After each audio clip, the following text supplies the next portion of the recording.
Hello friends, welcome to back our YouTube education channel. तो इस video में मैं आप लोग के साथ बात कर रही हूँ स्टैंडर्ड 7 हिंदी चैप्टर नंबर 5 धरती की शान। तो चलिए स्टार्ट करते हैं। पंडित भरत व्यास जी हमारे जाने माने गीतकार थे। कौन थे वो?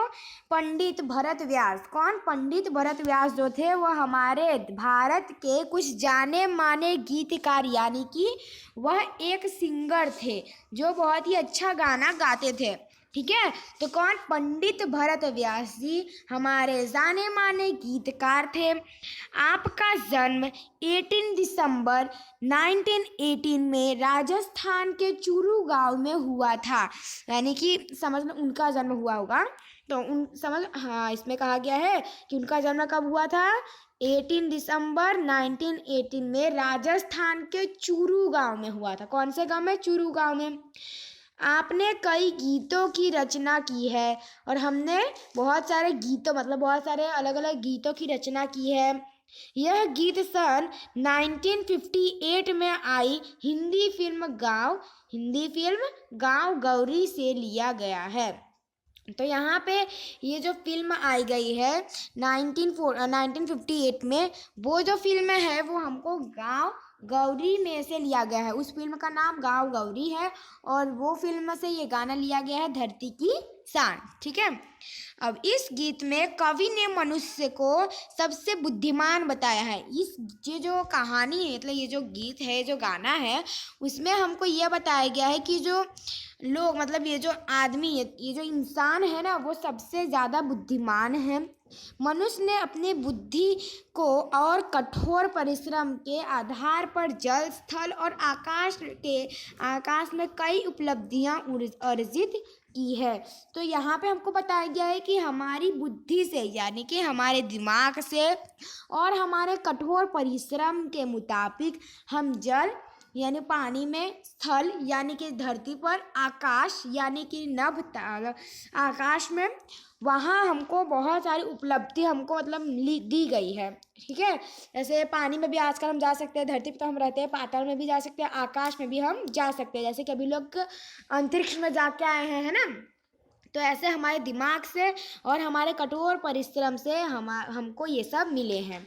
तो मनुष्य प्रकृति को बहुत सीमा तक अपने अनुकूल ढालने में सफल हुआ है। मनुष्य के लिए कोई भी कार्य असंभव नहीं है। तो अगर जो भी मनुष्य अगर कोई काम करने को ठान ले तो फिर उसका काम वो होके ही रहता है। तो यहाँ पे हमारे मनुष्य के लिए कोई भी काम असंभव नहीं है, यहाँ इस गीत में हमको ये बताया गया है। मनुष्य जो चाहे वह कर सकता है, यही भाव काव्य में अंत निर्भरता और यही बात मनुष्य की महानता का प्रमाण है।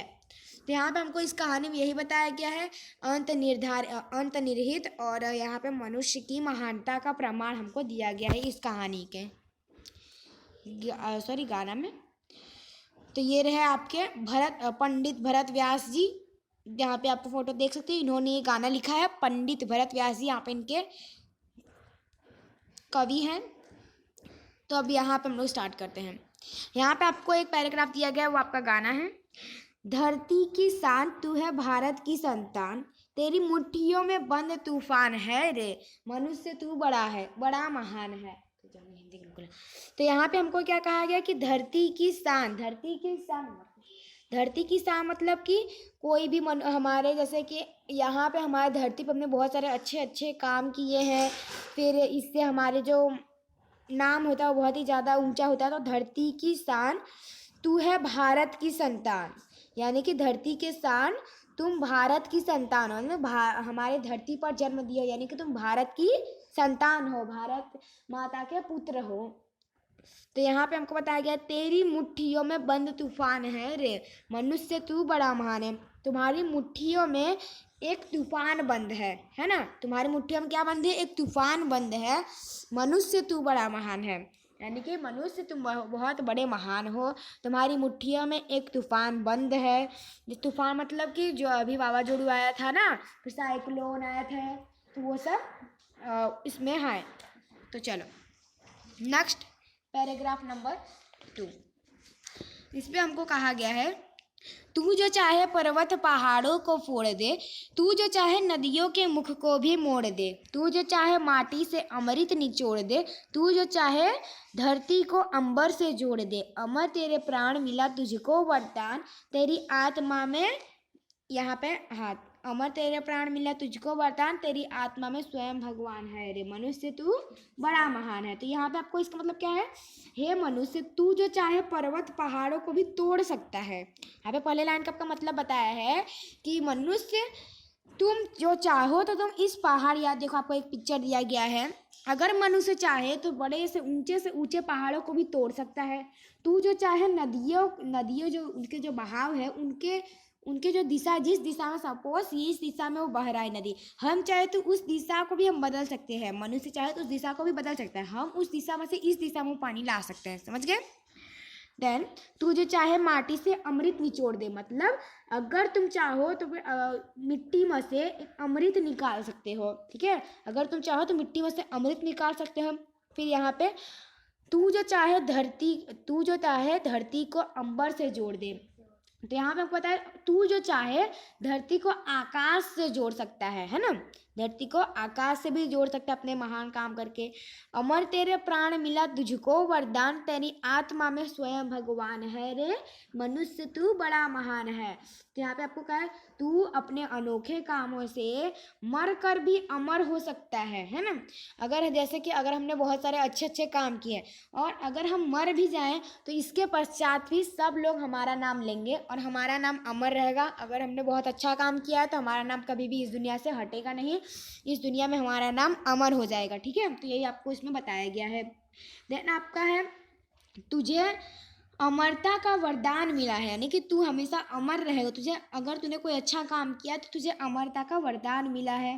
तेरी आत्मा में स्वयं परमात्मा बैठा हुआ है, यानी कि तुम्हारी आत्मा में स्वयं परमात्मा भगवान जी बैठा है, भगवान शिव जी या फिर विष्णु जी, ये सब तुम्हारी आत्मा में बैठे हैं। ठीक है, देन यहाँ पे आपका थर्ड आएगा, नैनों में ज्वाल तेरी गति में भूचाल, तेरी छाती में छिपा महाकाल है रे पृथ्वी के लाल, तेरा हिमगिरी सा भाल, तेरे भ्रुकुटी में तांडव का ताल है। निज को तू जान जरा शक्ति पहचान, तेरी वाणी में युग का आह्वान है। यानी कि हे मनुष्य तू क्रोधित हो जाए तो तेरे नेत्र आग बरस सकते हैं। यानी कि अगर हमको बहुत ही ज़्यादा गुस्सा आता है ना, अगर हमको बहुत ही ज़्यादा गुस्सा आता है, हमारा गुस्सा कंट्रोल नहीं होता है, तो हमारे आँख कैसा होती है, एकदम लाल हो जाती है, हमारी आँख की नसें एकदम लाल हो जाती है। तो इसमें आपको कहा है कि हे मनुष्य अगर तू क्रोधित हो जाए तो तेरे जो नेत्र है उसमें से आँख बरसते हैं, है ना, मतलब आग बरसते हैं। तो देन तेरी चाल में वह शक्ति है जो भूकंप में होती है। यानी कि अगर हमको बहुत ही ज़्यादा गुस्सा आता है, हम किसी को मारने जाते हैं, तो हमारी चाल, यानी जब हम चलते हैं तो हमारी चाल में वह गति होती है, वह टाइप का जो मोटिवेशन होता है जिस तरह से कोई भूकंप आ रहा हो। ठीक है, तेरी छाती में महाकाली स्वरूपी शिव बैठा है। हमारी छाती में कौन बैठा है, महाकाली स्वरूपी शिव जी बैठे हुए हैं। हे पृथ्वी के पुत्र, तेरे पास हिमालय जैसा ऊंचे दर्जे का दिमाग है, यानी हमारे पास बहुत सारा दिमाग है। अगर तू क्रोधित में अपनी भाव तिरछी कर दे तो वही असर होता है जो शिव जी के तांडव करने के पश्चात उनके ताल में होता है। यानी कि अगर हम लोग बहुत ही क्रोधित हो जाते हैं, हमको बहुत ही गुस्सा आता है, तो जैसे शिव जी अगर तांडव करते हैं, फिर उनके तांडव के बाद पूरी, वो किस लिए तांडव करते हैं, जिससे उनका जो उसके बाद जो पूरी धरती है वो नष्ट हो जाती है। तो उसी तरह से अगर हमको कोई गुस्सा आता है तो हम लोग अगर मतलब किसी को तांडव करने लगे, जिस तरह से शिव जी तांडव के ताल, जिस तरह से शिव जी की ताल की तरह, उसी तरह से हमारे भी ताल आते हैं।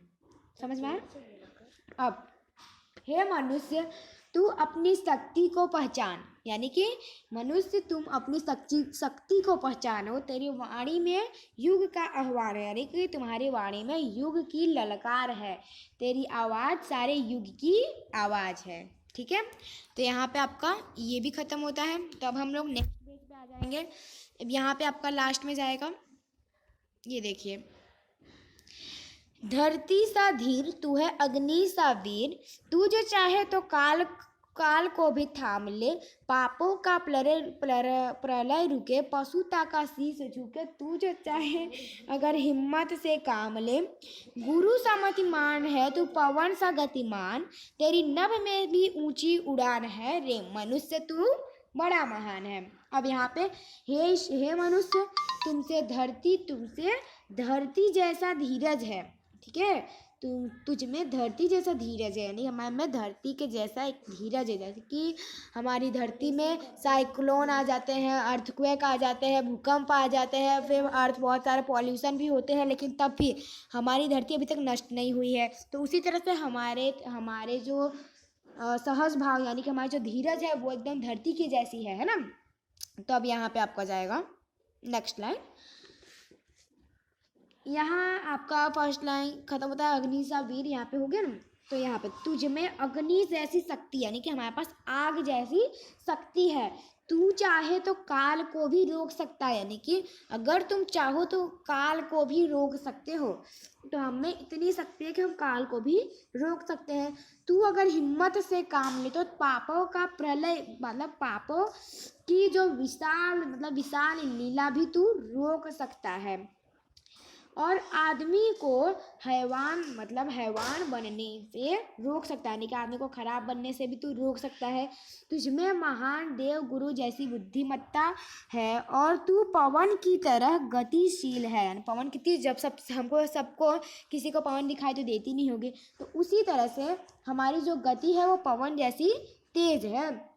देन तू आकाश से भी ऊंचा पहुंचने की शक्ति रखता है, यानी हम आकाश से भी ऊंचे पे ऊंचे उड़ने की शक्ति रखते हैं। तो यहाँ पे आपका ये पूरा चैप्टर खत्म होता है।